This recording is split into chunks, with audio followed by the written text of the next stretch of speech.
Well, good afternoon. We thank you for joining us this afternoon to discuss water conservation. I'm Monica Settlemyer, the Director of Communications and Marketing here for the City of Waco. And so the format today will be a brief overview. We'll have a couple of comments from our mayor. Our city manager will share a briefing, and then we'll have a question and answer. We'll ask some questions, and then we'll have some of our staff members that are answering from the podium. So just a quick overview, effective Wednesday, July 11th, 2022 at 12:01 a.m., the City of Waco will issue mandatory restrictions in accordance with the Drought Contingency Plan to conserve the available water supply. The Stage 2 Water Conservation Plan is designed to slow the decline of the water level in Lake Waco by reductions in outside non-essential water use. The plan consists of reduction of outside water use by the city, reduction of outside water use by residential, commercial, and industrial customers, reduction of outside water use by wholesale water customers. Now I'd like to introduce Mayor Dylan Meek to say a few words.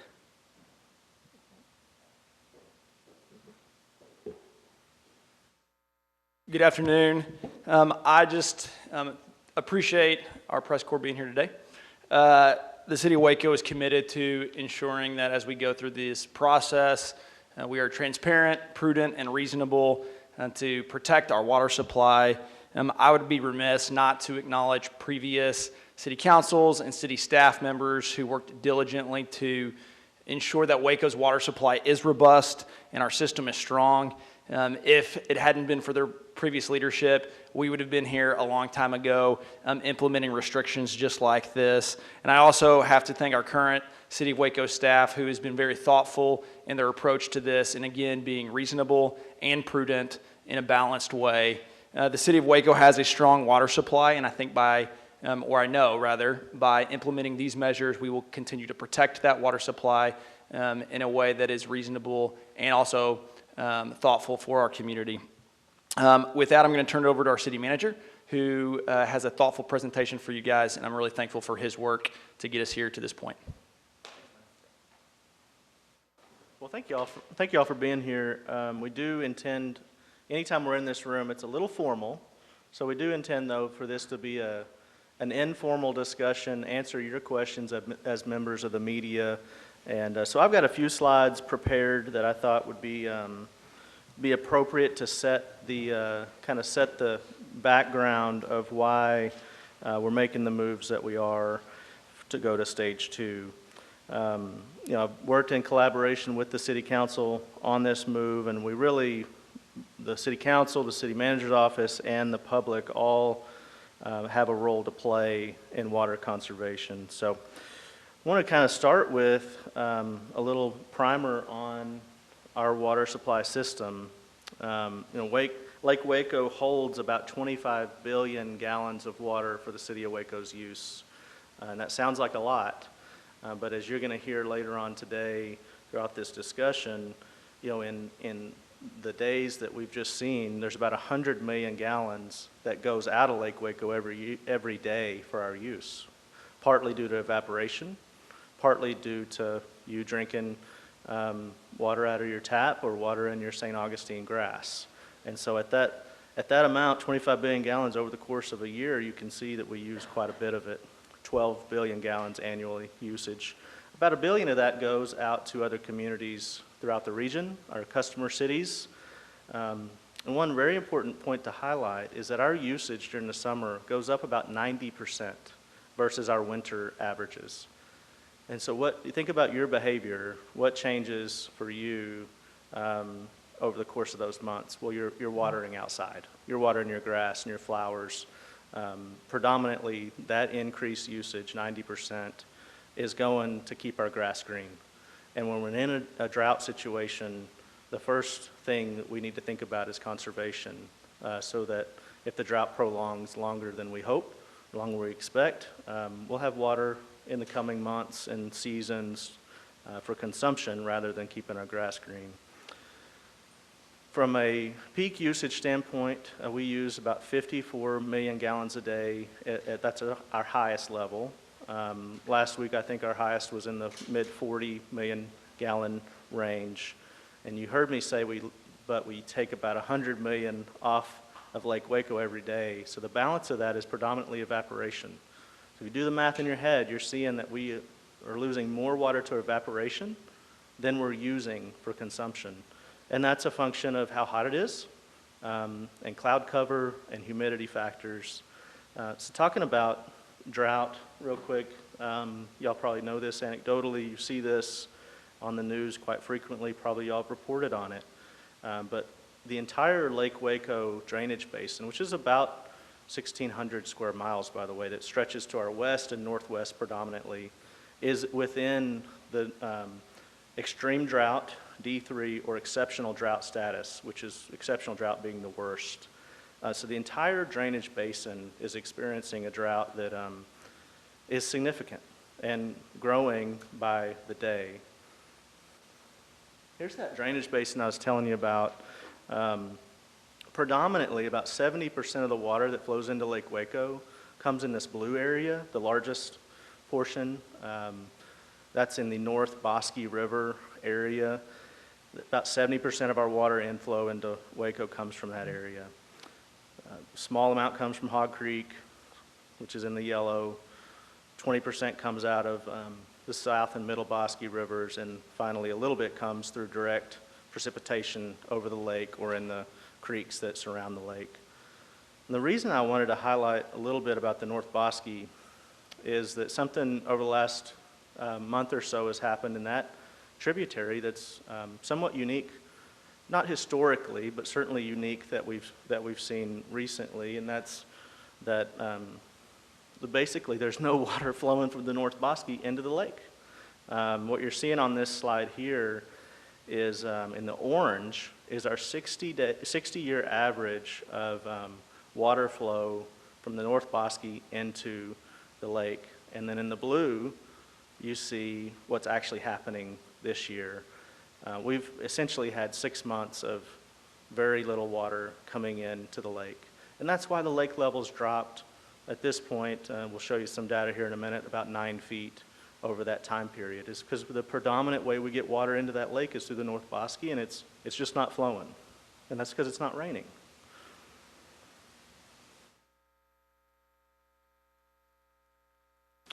We do anticipate if conditions hold and stats come out that it'll be the second lowest amount of flow in recorded history since 1959 from the North Bosque. So it's pretty considerable drop in flow.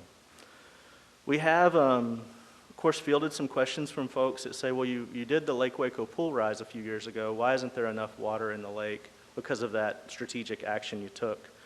And how does our current lake level compare to past droughts? So we did prepare this slide for you. It shows, kind of orient you to the slide. On the left-hand side of the slide, you see the early history of the lake from 1965 to 2000. In that black line, we had about 146,000 acre-feet of water. And then, as I mentioned, in the early 2000s, we rose the lake level 7 feet, which gave us 189,000 acre-feet of water. And the blue line is how the water level fluctuates based on acre-feet. And you'll see the all-time low in 1984 at 86,000 acre-feet of water. We also had lows in the early 2000s of 104, 06, 115. Current lake levels in the 130,000 acre-feet range. And what I want you to look at, though, is from whence we came. About 11 months ago, the lake was completely full, actually overfilled by 3 feet. And so we've come off a peak, and those of that were statistics majors, this line just keeps dropping. And where will it stop? It'll stop once it starts raining quite a bit. The problem that we're seeing, though, is that we're in about the 6th driest period since 1902 from a precipitation standpoint. We're very dry, and the months of July, August, and September are traditionally some of our driest months overall. It's also when evaporation hits us harder in the lake. And so what we're doing moving to stage 2 is really acknowledging the drought condition, acknowledging that really steep drop, and acknowledging that if we have a very dry fall, we're going to enter 2023 in a very difficult position from a lake level standpoint. Probably, if it doesn't rain over the fall, we'll enter 2023 at the lowest record at the lowest level on record for Lake Waco, somewhere in the 50% full range. Kind of illustrate that, there's a couple charts here. This is off, if you're into water and want to watch the lake levels, this is off water data for Texas.com, I believe. Do y'all know the acronym at the end? There you go. Thanks, Mayor. He's a smart mayor. .org. This is one particular chart that talks about Lake Waco, and I want you to notice a couple things here. Last year, 2021, our here's your 2021, this kind of bluish with the square. That's the lake level as a percent capacity. You'll note we had a really wet summer last year. It was pretty unique. A lot of rain, y'all might remember.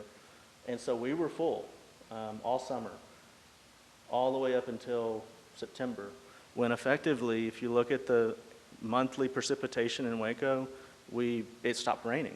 And from September onward, if you'll follow that trend, it starts dropping. And here, that's where we enter 2021, dropping. And we crossed over in June to July, we're below the median, or the minimum amount between 1990 and 2021. We've kind of crossed into what I would call record low territory.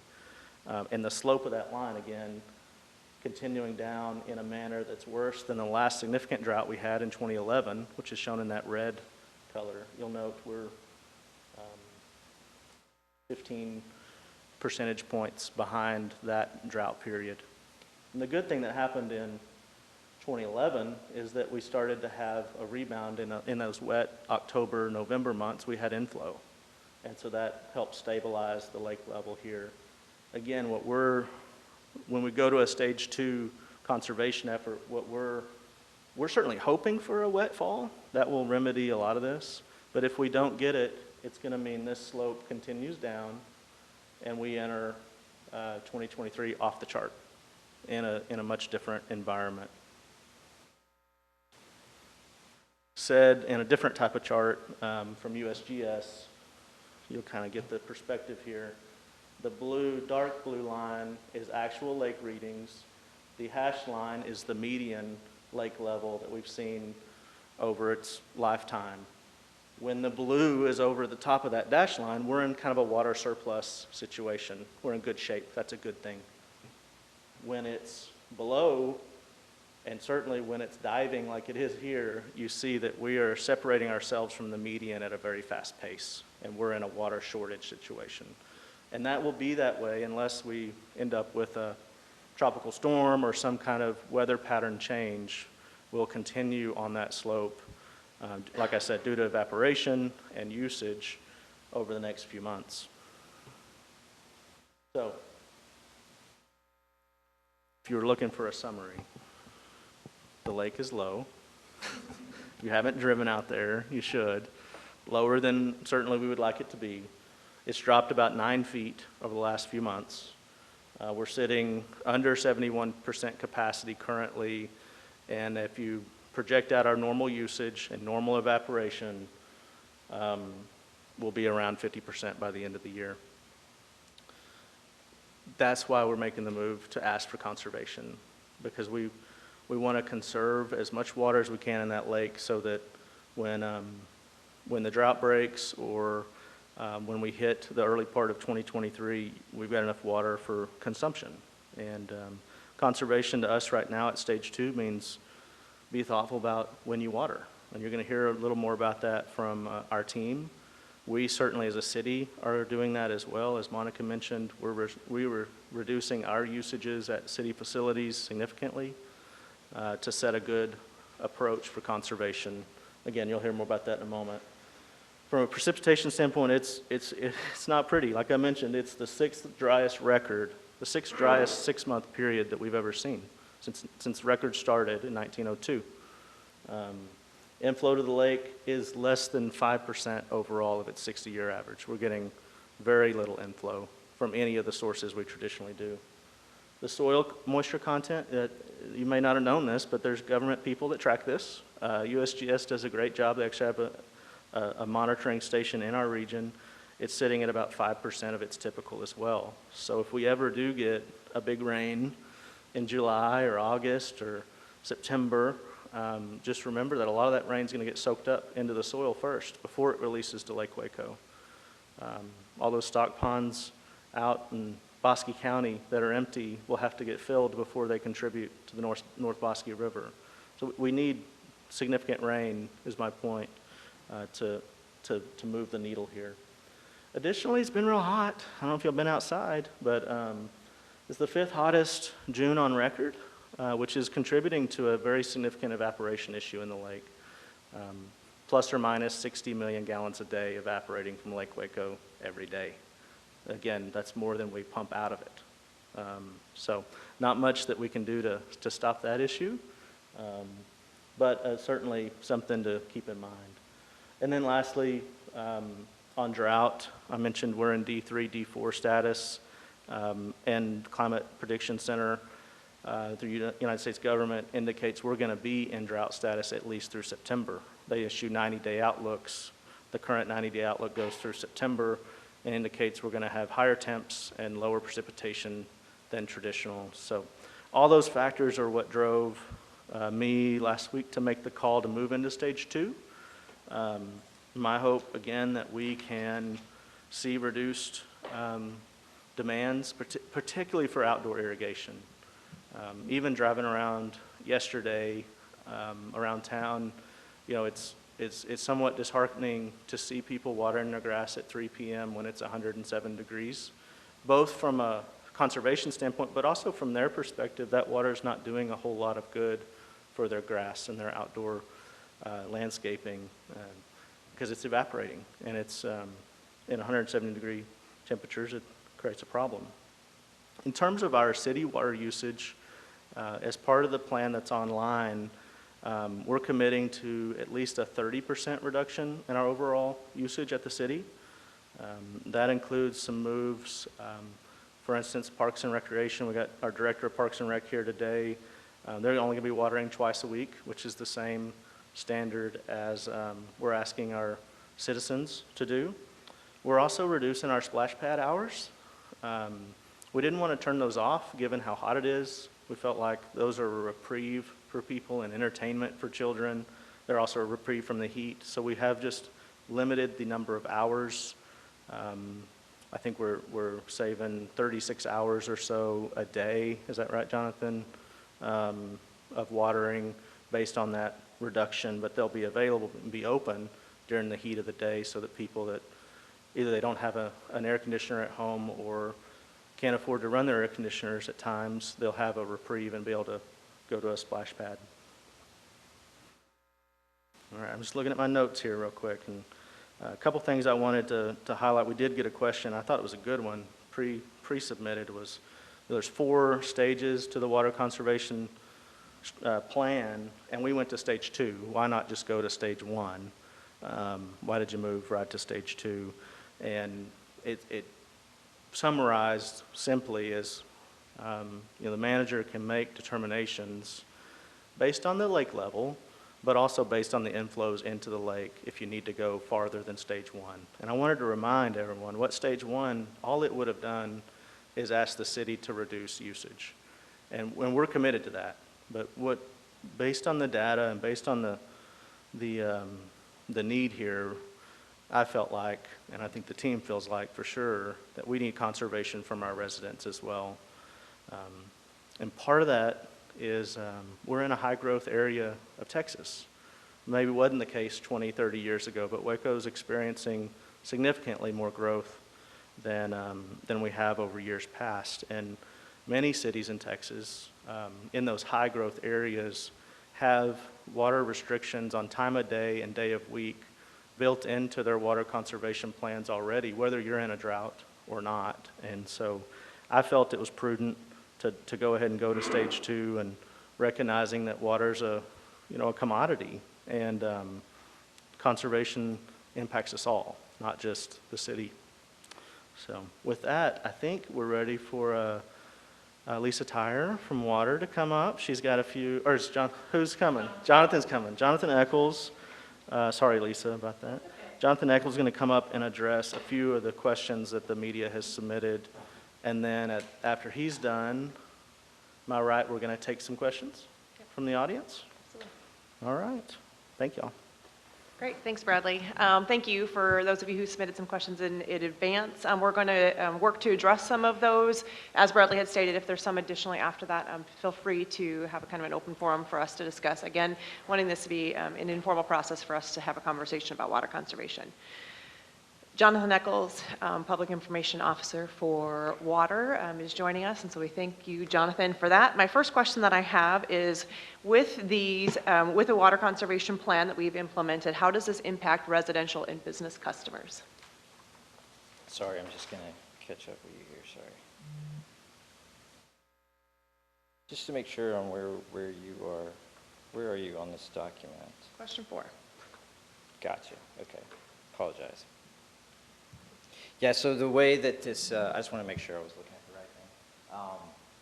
You can look up and find this plan, it's online. Some of you probably already done that, so, but it's pretty standard, basically, the way the plan works. 2 days a week, and it just is according to your address, evens versus odds have different days. And that applies, I believe I'm right, I might misspeak here. That applies across the board. So that's how,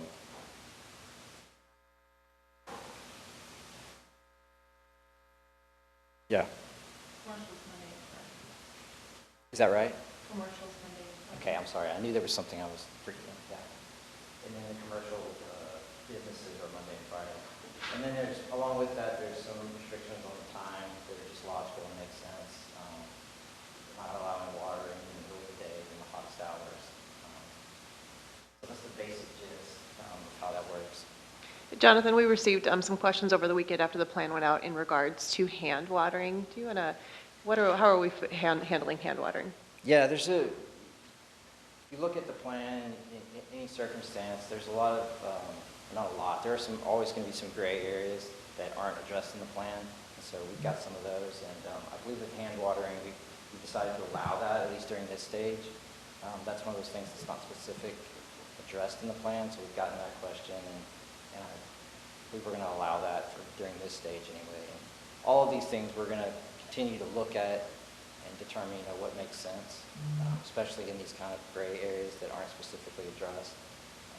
So we're going to continue to look at that, and if we move to the next stage, we'll continue to look at those things and make changes and adjustments where they need to be. Great. Can I have you speak into the microphone too, just to make sure Sorry, that they're getting it on their screen? Perfect. Okay, so we talked a little bit about residential business customers. Can you speak to wholesale water customers, maybe a little bit about who that is, and then how that impacts them? Yeah, so some of you are probably familiar. The vast majority of the communities surrounding Waco get water from the city of Waco. So that would be specifically the city of West, Lacey Lakeview, Hewitt, Woodway, Robinson. Am I leaving anybody out? Bellmead. I'm sorry, yeah. So again, the majority, not all, they receive water from the city of Waco. The way that this drought contingency plan works, and this was dictated by the state, so this is at a state level, the rule, they're required to follow the same path that we do, so to speak, when it comes to drought plan. Their plan has to be as stringent or more stringent than ours does. And typically so when we enter stage 2, they're all required to enter stage 2 as well. Their plans typically are almost mirror ours. They can have differences though, but they will be as stringent as ours or more stringent. How is that enforced? So they're separate entities, separate cities, so they are responsible for enforcing their own restrictions, just like in the city of Waco, we're responsible for enforcing those restrictions here. When we talk about water restrictions and conservation, how does this impact water recreational places like a Hawaiian Falls? Great question. That's another one of those gray areas. So water parks specifically aren't, I'll just say they aren't addressed in the plan. But things like car washes and let's say water dependent businesses, are addressed. So I believe that we decided to treat Hawaiian Falls very similarly to those water-related businesses like car washes, which means, if I'm remembering correctly, that they will not be restricted in stage 2.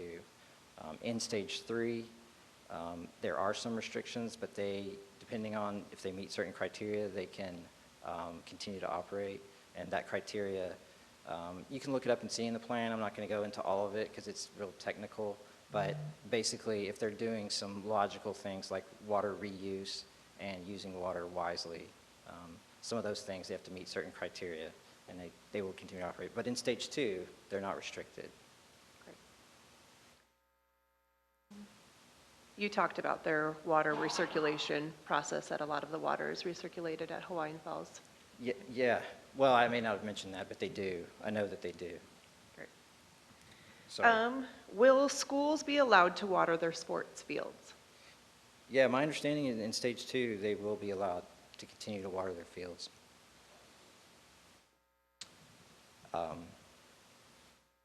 Yeah, that's another one of those gray areas, and I believe that's what we've determined, unless I'm misspeaking. Okay, so we've talked about kind of how this will impact people.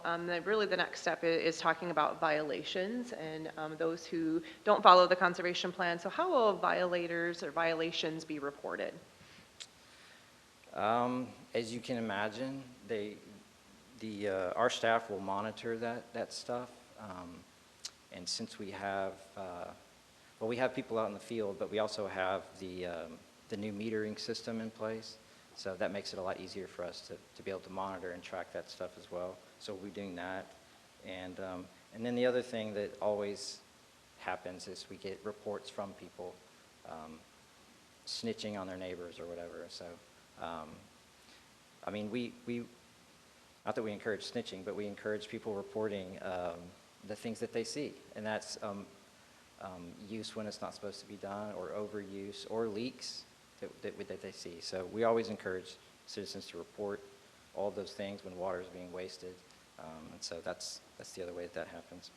Great. Another thing that I just want to make reference, we have the My Waco app. There will be a place for residents to also go into there to report any violations, should they want to do that, or make phone calls right to 299 City as well. Right, sorry. So when will enforcement begin? Yeah, that one, I'm going to ask somebody else to clarify on that, because I don't want to misspeak. I believe it's August 1st, but okay, Yep. okay. I just want to make sure I wasn't exactly clear on that. Yeah, let me, because this is Go ahead. kind of a sensitive one. Enforcement, a couple of the headlines actually I saw early on, maybe even on like foxnews.com, so they picked up a Waco article on this, said Texas City would fine you $2,000 if you water your grass outside the window of time. And I just want to reiterate Jonathan's point. We are starting enforcement on August 1st, but we're also we're going to be thoughtful about doing education, door hangers, warnings out to people that maybe hadn't heard that we had water restrictions. Our water team, as well as our code compliance team, will be out providing those door hangers and interacting with residents that maybe just weren't aware of the restrictions or drought we're in. And then the second thing I want to reiterate is, if after we've tried to educate and inform, if we do have folks that continue to not listen and not obey the rules, we are going to issue citations for those violations. And if over the course of time we have multiple repeat offenses, the fines will escalate accordingly as we come across the same violator each time. I want to make a clarifying point there, Bradley.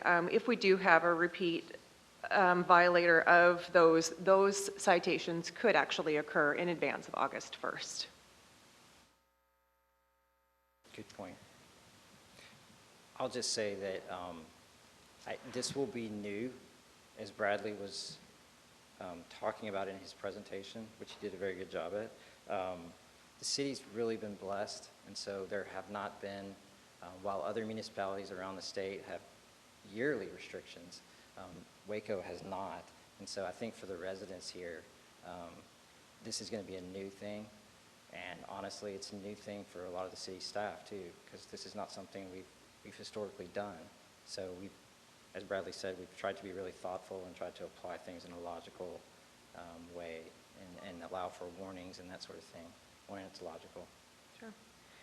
How long will the restrictions remain in place? The restrictions remain in place until, all of these stages, if you look at the plan, they can be triggered by multiple things. Primarily, they're triggered by the level of the lake, but depending on many different factors, one of which is, just the general climate and the forecast, and at the city manager's discretion, after looking at all those facts, he can change where we are. So, it depends on all of those factors. Could be 30 days, could be longer. Great. And one of the last formal question I have is when we talked about moving into stage 3, and Bradley talked a little bit about, as we watch the water decline in Lake Waco, but additionally as the forecast looks upon it, that could happen at any point in time. I know that the stage 3 does indicate that, but as both Jonathan and Bradley alluded to, that once we hit that level, all of the restrictions that we have currently in stage 2 will be again reviewed to see what additional water conservation efforts we can put into place. Right. And all of in terms of moving forward into stage 3 and then on stage 4, if that should happen, all of the previous restrictions would stay in place according to the plan. As she said, we're going to continue to review all those, but the way that works is those restrictions stay in place, and then we have a little bit more restrictions to add on. I'll just add, one of the things Bradley was talking about is just a personal anecdote, that in my time, one of the things I've learned in water is that two of the things that are most often probably misunderstood or not understood by the public in general are the evaporation, the effect that evaporation has on the lake, and the soil moisture. Those two things are really important and really have a huge impact. And I don't think that I find anyway, that most people are, they just don't realize that. And that's completely understandable, because why would you? But they're really important, and I know Bradley already mentioned it and talked about it, but I just wanted to add that on. Okay, now I'll open it up to any additional questions that you might have. If you want to share them with me, I will repeat them out, and then we can see what staff. Yeah, go ahead, Rhiannon. How will enforcement work in those other cities that purchase Waco water? Will their enforcement be doing that as well? Sure. So the question was, how will enforcement work for our wholesale customers? Do they have specific code enforcement officers, et cetera, that will be monitoring that? So they all will determine how they do that individually. I suspect that that's how they'll do it predominantly. Will Waco go and enforce in other cities? Will they? So the question was, will Waco go and enforce it on the other cities? The simple answer is no. When it comes to the wholesale contracts, we do have some things in those contracts that allow us, if a city was like, we're not going to do that type of thing, then we have some things in the contracts that allow us to cut back their use. We don't anticipate that that's going to be a problem at all. They always worked hand in hand with us. So, but specifically, we are not going to go into their jurisdiction and issue citations or anything like that. That's their deal. Yeah. Go ahead. I also had a question about when the new rules go into effect. Does it go into effect, you said, at midnight and 1 minute? Yeah. Yeah, so this will go into effect at midnight, or at really 12:01 a.m. on Wednesday. So those that have, I think, the even numbers fall on Wednesday, they would have up until 6 a.m. that morning to water, and then not again until 7 p.m. that day. And then Thursday's a non-watering day, so this coming Thursday would be no watering for anyone, and then Friday then would start our, I believe it's commercial customers, and then those with odd numbers would be looking until Saturday.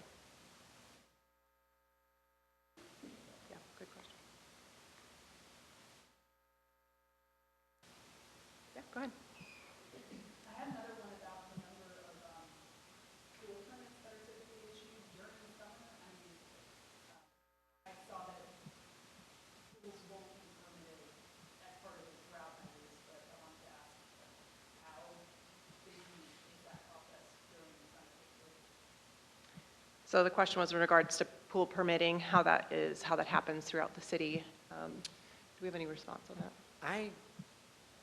I'm not 100% certain. I think that that's a planning thing. Yeah, we can get back to you on that one, Regan. Yeah. Yeah, no, that's okay. Good question. No? Other questions?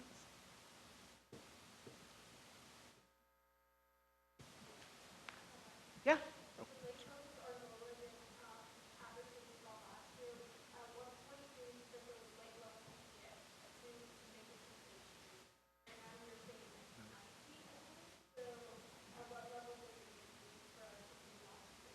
Sure, so the question was, lake levels are lower right now than they were. What level do they have to be to move to stage 3?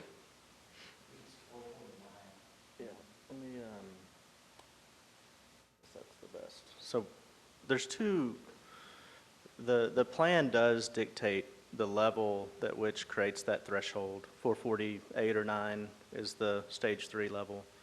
One of the things, though, that's important to keep in mind is you also have to look at where you at in the year. Is the drought continuing? And what's the heat status? Because if it's 449 in June, it's a lot worse than if it's 449 in March, because you have inflow that's coming expectantly through rain. And so the plan, in its, I think, in a lot of wisdom, gives the manager the ability to watch all the different factors to decide when to move to stage 3. But to technically answer your question, it's 449.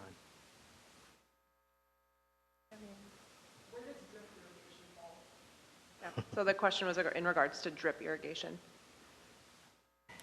So we are, there's a couple of matters that, these are great questions, by the way, the pool, the drip irrigation, there's a couple matters that we're still contemplating how to address them.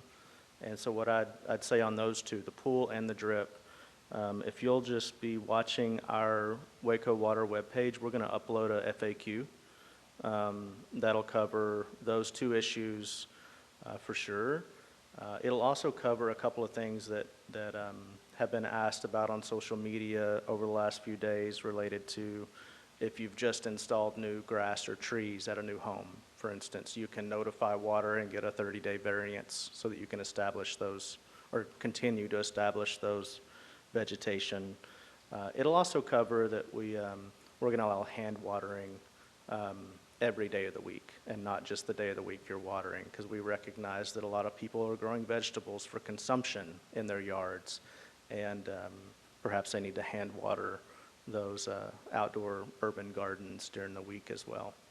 So just keep an eye out for those FAQs.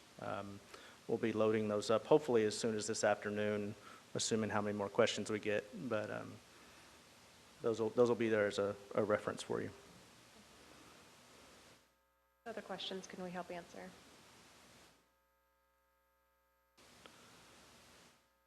I think one thing that I did want to cover, we activated the water conservation plan, y'all might remember, during the winter storm.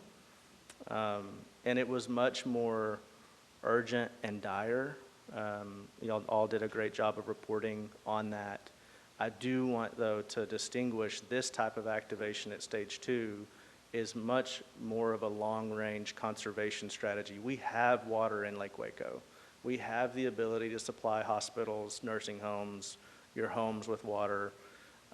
What we're trying to do is the prudent move to ensure we can deal with a long-range drought, which we seem to be in right now based on all the facts that we're considering. So it's a very different type of activation than you saw during the winter storm, which was, we need you to stop watering, or I think you even said bathing at one point during that activation. So very different circumstances going on in the community. One, though, parallel I will draw, when the soil moisture is as dry as it is right now, one thing that's happening in our infrastructure, water infrastructure in particular, is we are seeing leaks at a more preponderance of leaks in the community because of those dry conditions and the heat, because that does cause soils to shift and move, which causes our pipes to be impacted. And so we are seeing more leaks than we traditionally do. We would ask for the public's awareness on that. You can call our water office to report those. That we need your help. Eyes on that is very helpful. And also, the other thing I'd ask for from the public's perspective is know that we are triaging those based on the amount of water loss. So major leaks are going to get worked faster than minor leaks. And just know that we've also brought on additional contractors to help fix those as quickly as we can. So thanks to Lisa Tyer's leadership in that, I think that was a very prudent move given what's going on in soil conditions. You want to speak briefly to flushing as well? I may not be the right one because, you know, I'm a liberal arts degree guy. But Lisa or Jonathan, y'all want to take that one so I don't butcher this? There's some science to it, is what I would say. And then I'll let somebody smarter talk to it.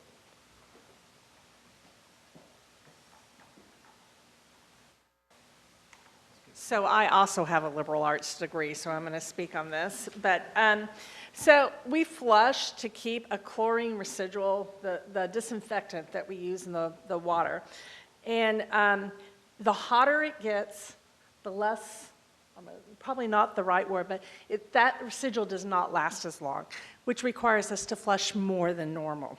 So you're going to see us flushing more than what we do, but that's to provide you with the safest and highest quality of drinking water that we can. And that's the way it works. Right now we have 21 active leaks though. And so we definitely are out looking if we're losing 1,000 gallons a minute, we're going to fix that leak over the leak that's 1 gallon per minute.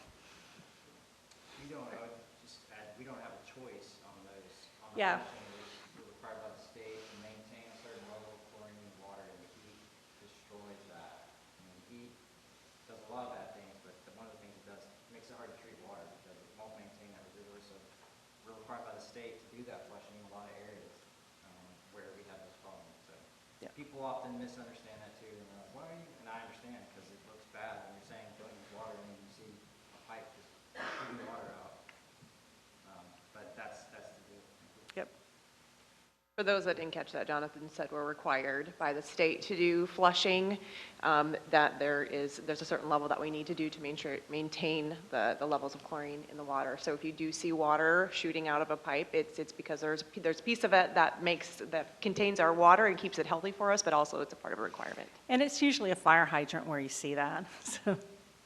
Great. Okay, any additional questions? Wonderful. Well, thank you so much for coming today. As Bradley had stated, we're working on an FAQ that will get out on wacowater.com, and so you can go and check that out. Additionally, if you are looking for those variances, you can also request those on wacowater.com. But if you have any questions, feel free to reach out to me, but I do appreciate your time today and coming and talking with us.